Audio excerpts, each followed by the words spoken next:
Hello everybody, it's TMOG217. Welcome to a LEGO Duplo set review. Take a look at set number 10962, the Buzz Lightyear's Planetary Mission. This is a set that is rated for ages 2 and up, contains 37 pieces, and released on April 24th of 2022 to coincide with the Disney Pixar's Lightyear movie. And it contains technically one minifigure, so I guess this will be like a little unboxing as well as a review, because not many people review Duplo sets. So let's take our handy-dandy X-Acto knife and jump right into this review. Before you do that, if you do enjoy this review at all, please make sure to hit that like button and subscribe if you're new to the channel. We do tons of LEGO reviews on here. Anyway, let's go right into it. So again, taking our handy-dandy X-Acto knife and cutting along the sides here, you can see right here, first ever Duplo set opening for me personally. And you have the following pieces: a big leaf piece, a bunch of loose pieces actually, along with some bagged pieces. No stickered elements, as again this is just for rated ages 2 and up, so to have any stickers wouldn't make much sense. But we do have quite a lot of chunky pieces, many of which are packaged separately, including the Buzz figure. So packaging bags look fairly similar to that of a regular LEGO set, except they're not numbered bags. Yeah, for a lot of loose pieces we have in front of us here, honestly. So I guess we'll just jump back in once we've had a look at the instructions and built the builds. So yeah, this is the final product. If I'm being honest, keeping in mind that this is a 2+ LEGO set, for someone who's an avid collector like myself, this took me like maybe 5 minutes to assemble, which is fine. You know, again, this is meant to be for kids, like, who are learning fine motor skills and whatnot, you know, like, it's not, I don't have an issue with that. There are some fairly chunky pieces, so I kind of want to say right off the bat that kind of justifies the $40 Canadian retail price, because you do get a lot of chunky pieces that are unique, you know, like, there's not a whole lot you can build with. And if I'm being honest, the first thing I'm drawn to, if I'm enabling my inner kid mind, is I'm gonna be playing with the spaceship so much. And I think most of these pieces are exclusive to this set that you think would be exclusive, like Ivan, Buzz, the Socks figure, which actually is a reuse. It did appear for the first time in this set, but it does appear in one other Duplo set, whatever, as well as the Crystallic Fusion and the robot character. I can't remember the name off the top of my head, but yeah, overall, I feel like if I was a kid learning how to play with LEGO for the first time, I'd have so much fun doing this. I might struggle a little bit with trying to figure out the instructions, and that's where a parent might come in handy. But overall, if this is just a bunch of bricks, I know this is a spaceship, and the figure can just go in there. And speaking of, you can sit the included figure in here like so, and it fits fairly well, you know? You can even attach Ivan, although you gotta put Ivan in sideways. That's a bit of a loose connection, but Ivan's in there nonetheless. You do have some rubber-like pieces with the thrusters as well as this rope piece, but we'll have a look at that later.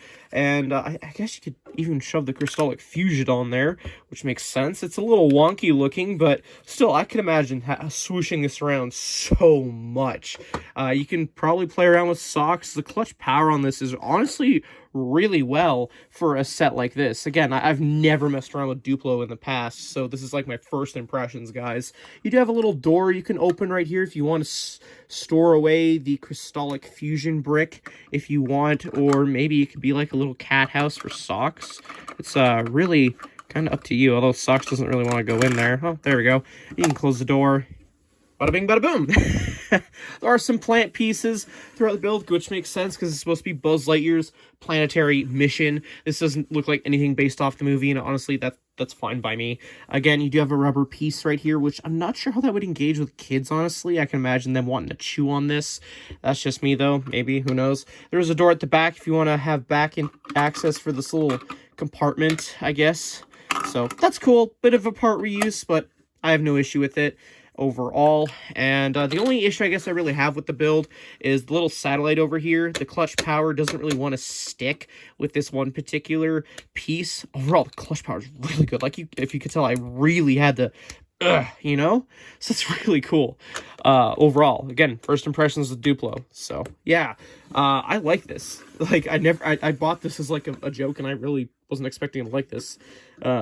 Kind of weird how that turned out. Anywho, I guess we should have a closer look at the figures for anyone wondering how these compare to the Lego counterparts. For the first size comparison, I just want to quickly get out of the way. The XL15, you have the official Lego set that you were able to purchase compared to the Duplo model. You can see that this big Duplo piece is actually quite chunky, and that's it. On top of it, it's actually fairly sized for what you're getting. Moving on to the next thing. You have socks with socks. Now, one thing I will give credit to the Duplo version for is it actually had room to paint on or print on some green eyes, which is screen accurate. So, bonus points, I guess, for a Duplo set for accuracy, which it's a Duplo set. I don't even know why we're looking for accuracy points. But yeah, it was very tiny in comparison to this. Another thing that's also tiny in comparison is the minifigure. Side by side, you can see the detailing. I almost want to say that there's more detailing on the Duplo figure than the minifigure, but that's mainly on the torso section. The minifigure does seem to have more arm and leg printing going for it. I do almost wish that there would have been a Duplo backpack with the wings that you could attach to recreate the whole eject scene, maybe. That's just me, at least. Their figure's hands can't turn left to right, unfortunately. They are fixed in place. You can turn the head left to right, fortunately, so that goes a full 360 degrees, and as shown earlier, you can get the figure to sit in a sitting position if you want, and that's pretty good. I like that. That's pretty cool, but yeah.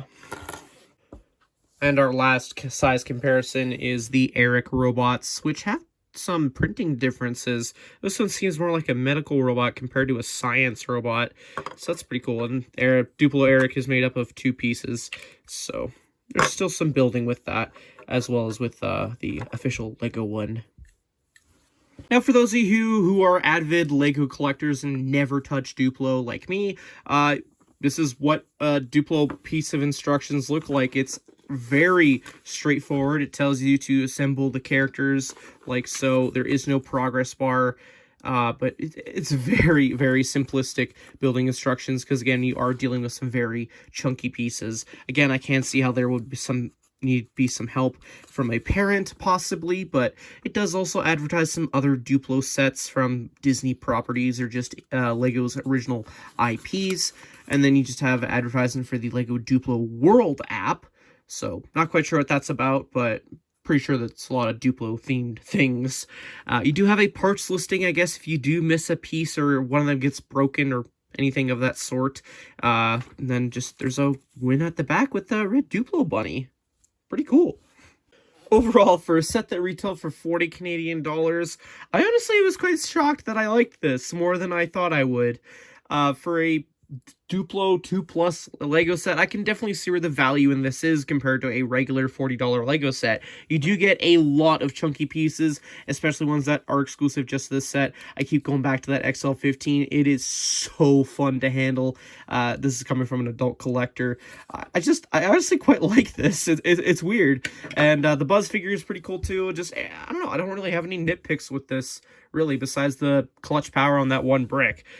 So if you are planning on, by any chance, picking this up for your kid who is a Buzz Lightyear fan, take it from a Buzz Lightyear fan themselves, absolutely pick this up. I kind of love this, honestly, in a weird way. So yeah, definitely, if you see this on store shelves kicking around still, or even on Marketplace, you know, all that fun stuff, definitely pick it up. It's a fun little set.